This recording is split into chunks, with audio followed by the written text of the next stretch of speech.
does land in this helicopter, he'll land behind that wall. I don't know if you can see it. That's the wall of the inner part of the Sandringham estate. Behind that tree line is Sandringham House. So we won't actually see him land and get behind the Sandringham, but with the final window, we will see the chopper coming in overhead and landing.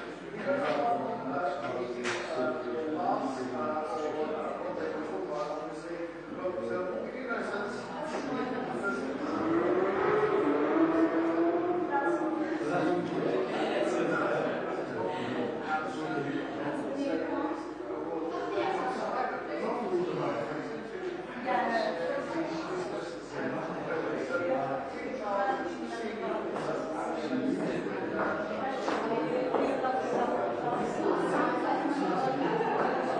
passt es so vom Ton alles noch so weit? Hört ihr mich gut, dass ihr alles seht, hört? 19 Uhr. Zeit. Ja? So, für euch in Ordnung? Der Ton ist auch in Ordnung? Ja, alles gut. Super. Sehr gut. Super. Sehr schön.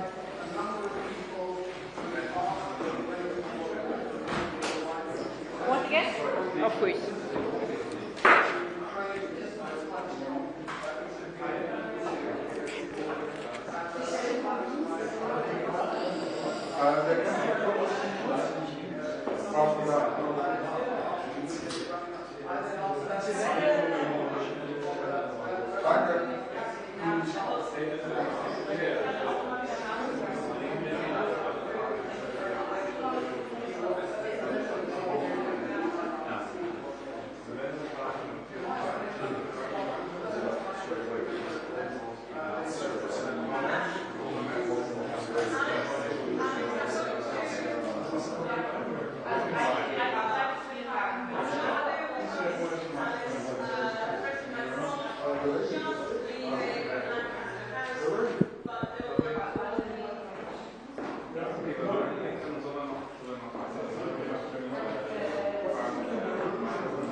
Wir sind heute in London zusammengekommen, um uns über Fragen der europäischen Sicherheit und insbesondere der Sicherheit der Ukraine zu unterhalten.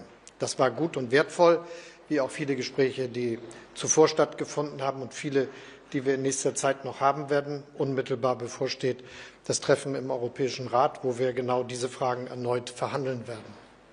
Wichtig ist, dass hier alle noch einmal deutlich versichert haben, dass sie die Ukraine unterstützen wollen. Sie ist das angegriffene Land, Opfer der russischen Aggression. Das ist die Wahrheit, die unverändert für alle ganz klar ist. Und das bedeutet natürlich auch, dass wir entsprechend handeln müssen und wollen. Für uns ist dabei auch klar, dass das bedeutet, dass wir die Ukraine eben finanziell und mit militärischen Mitteln unterstützen müssen. Alle wissen, die größten Unterstützer sind heute die USA und Deutschland. Alleine Deutschland hat 44 Milliarden Euro alles zusammen an Unterstützung für die Ukraine aufgebracht. Und deshalb bleibt die internationale und auch die transatlantische Unterstützung der Ukraine wichtig für die Sicherheit des Landes und Europas. Wir haben heute auch darüber geredet, wie wir weiterkommen können. Dabei würde es sehr hilfreich sein, wenn es dazu kommt, dass die Bombardierungen aufhören, ob das nun die Luftauseinandersetzung betrifft, ob das die Situation auf der See betrifft.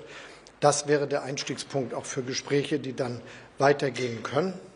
Und dazu gehört dann natürlich auch, dass wir die Dinge tun, die für die Zukunft wichtig sind. Erstens, dass die Ukraine sich jetzt in dieser Situation weiter auf Unterstützung verlassen kann, denn Russland trägt seinen Krieg ja unverändert vor. Und der hat noch nicht aufgehört. Insofern darf es dort keinen Abbruch geben. Zweitens, dass wir wissen, dass im Kern jeder künftigen Friedensordnung stehen muss, dass die Ukraine sich selbst verteidigen kann und über eine starke Armee verfügt. Die ist heute enorm, auch mit Hilfe der Unterstützung vieler Freunde. Und sie wird auch groß bleiben müssen in Friedenszeiten, weit über das ökonomische Potenzial der Ukraine hinaus. Und da steht dann erneut eine Aufgabe an für die europäischen Freunde der Ukraine, aber auch die internationalen und transatlantischen Partner, die alle dann über viele Jahre und Jahrzehnte weiter verpflichtet bleiben, das auch möglich zu machen. Alle Sicherheitsarchitekturen müssen sich darum herum drehen. Auch das ist etwas, worüber wir jetzt gesprochen haben und was ich für wichtig halte, wenn es um die Frage der Zukunft der Sicherheitsarchitektur in Europa geht. Ganz klar bedeutet das auch, dass die russischen Perspektiven nicht akzeptiert werden können. We've agreed that the UK, France and others will work with Ukraine on a plan to stop the fighting. Then we'll discuss that plan with the United States and take it forward together. The purpose of today's meeting was to unite our partners around this effort, to strengthen Ukraine and to support a just and enduring peace for the good of all of us. Our starting point must be to put Ukraine in the strongest possible position now, so that they can negotiate from a position of strength. And we are doubling down in our support. Yesterday evening, the UK signed a £2.2 billion loan to provide more military aid to Ukraine, backed not by the British taxpayer, but by the profits from frozen Russian assets. And today I'm announcing a new deal, which allows Ukraine to use £1.6 billion of UK export finance to buy more than 5,000 air defence missiles, which will be made in Belfast, creating jobs in our brilliant defence sector. This will be vital for protecting critical infrastructure now and strengthening Ukraine in securing the peace when it comes. Because we have to learn from the mistakes of the past. We cannot accept a weak deal like Minsk, which Russia can breach with ease. Instead, any deal must be backed by strength. Every nation must contribute to that in the best way that it can, bringing different capabilities and support to the table, but all taking responsibility to act, all stepping up their own share of the burden. So we agreed some important steps today. First, we will keep the military aid flowing and keep increasing the economic pressure on Russia to strengthen Ukraine now. Second, we agreed that any lasting peace must ensure Ukraine's sovereignty and security, and Ukraine must be at the table. Third, in the event of a peace deal, we will keep boosting Ukraine's own defensive capabilities to deter any future invasion. Fourth, we will go further to develop a coalition of the willing to defend a deal in Ukraine and to guarantee the peace. Not every nation will feel able to contribute, but that can't mean that we sit back. Instead, those willing will intensify planning now with real urgency. The UK is prepared to back this with boots on the ground and planes in the air, together with others. Europe must do the heavy lifting. But to support peace in our continent and to succeed, this effort must have strong US backing. We're working with the US on this point after my meeting with President Trump last week. And let me be clear, we agree with the President on the urgent need for a durable peace. Now we need to deliver together.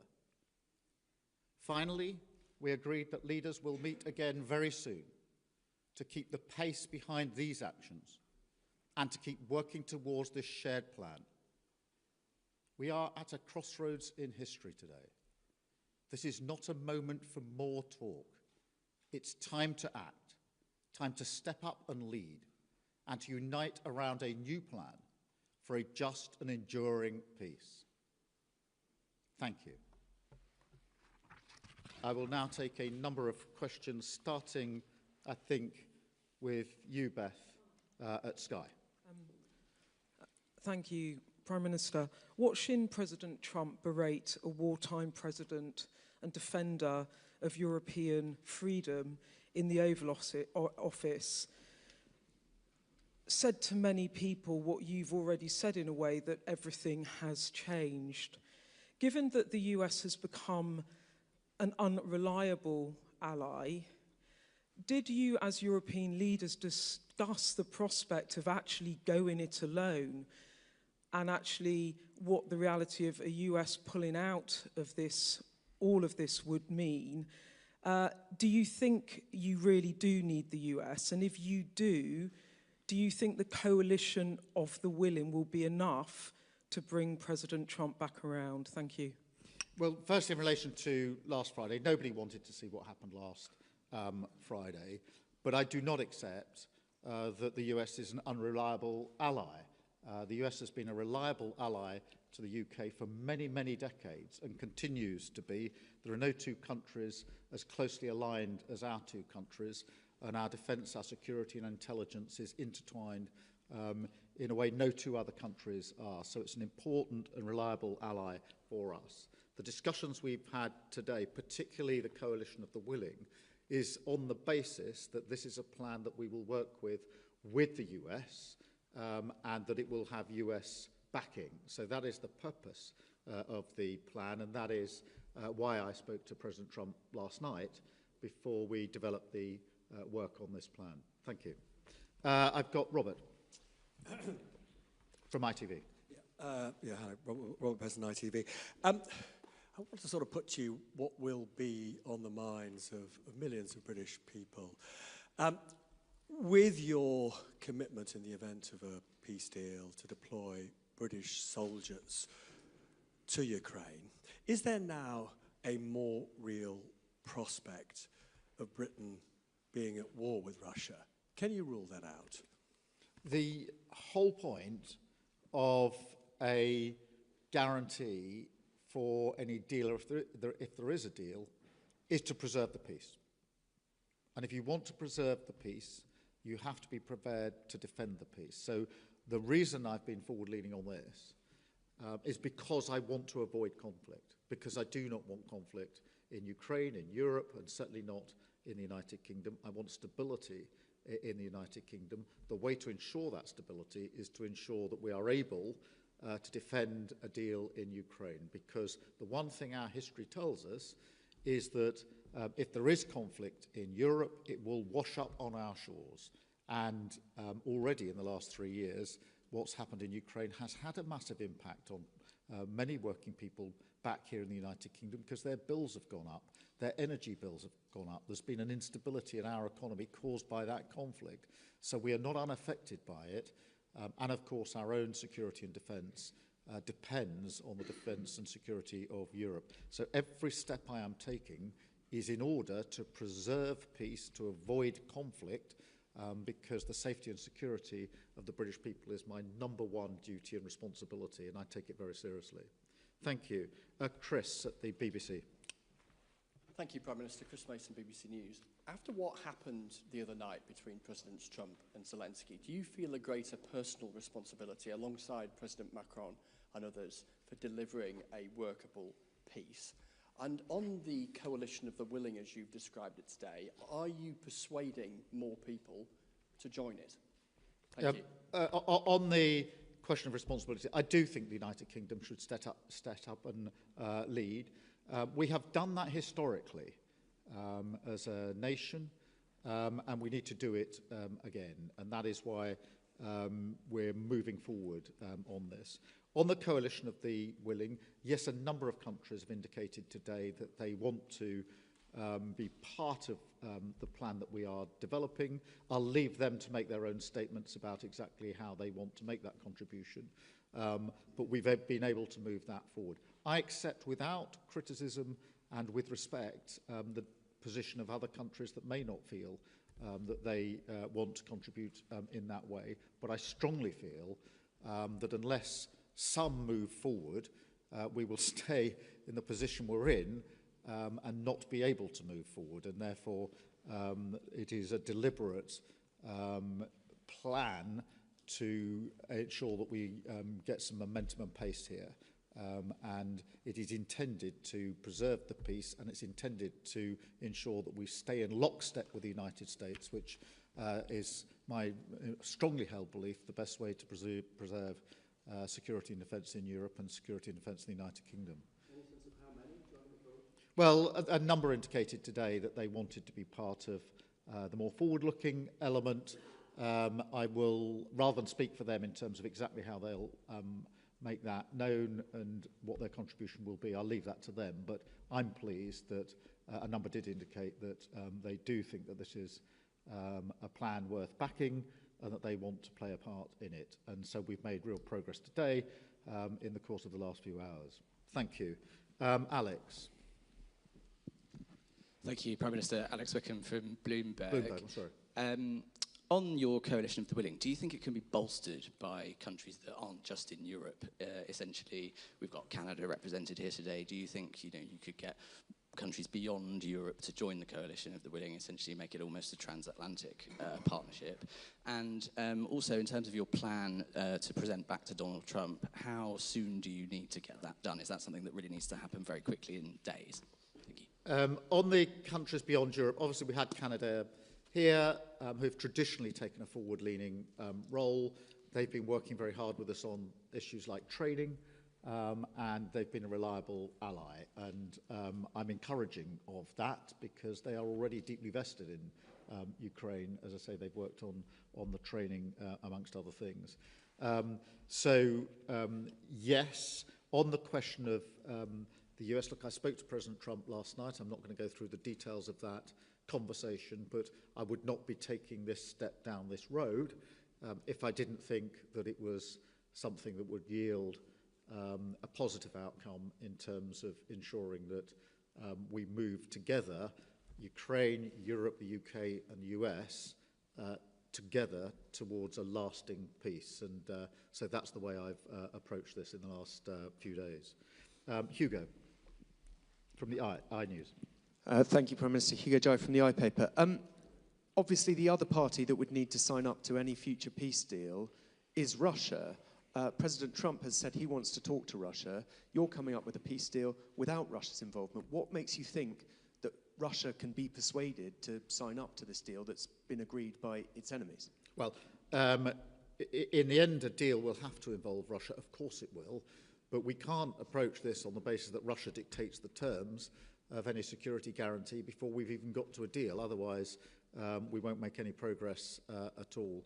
It is, you know, for a deal to be done, but if a deal is done, it has to be a deal that is then defended, because what we've seen in the past is a cessation of the hostilities without any backup, and that was readily breached by Russia. And that is precisely the situation that I think we need to avoid this time around, which is why we're going down this road.